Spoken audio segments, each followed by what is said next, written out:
90 minutes from now, President Obama will address his plan to take on ISIS. He's going to do that at the White House. Hi, everyone. I'm Gretchen Carlson, and we are here to bring you the real story today.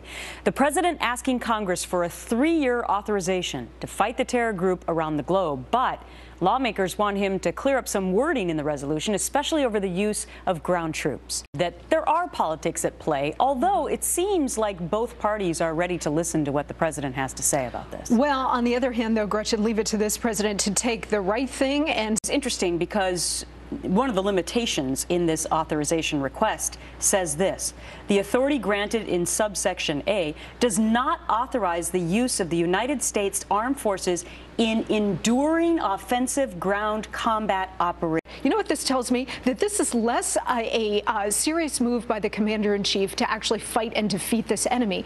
That al-Qaeda is on the run, and they're not gaining ground and influence when we can all see with our own eyes that that is not true. That he was insane because of PTSD. You buying it? So there's two things that people need to understand. Chris Kyle's widow, Taya, who I've interviewed about this, here's what she's going to say when she's on the stand about whether or not Ruth had PTSD. Listen. I don't buy. All right, so that's what we're going to hear. Right, and that's great, because the first thing the jury's going to have to decide is... Welcome back to The Real Story, a response to the response. The White House trying to clarify some statements that the president made that you report that 10 to 20 of these things, these drone reports, are happening with pilots a month, right? And those are just the ones that we know about. This. I did. It's tiny. But you say if this goes into an engine of an airplane, the plane might come down. I think we don't know, to be totally honest. You know, something like this is really small. It's only a couple of pounds, but they make...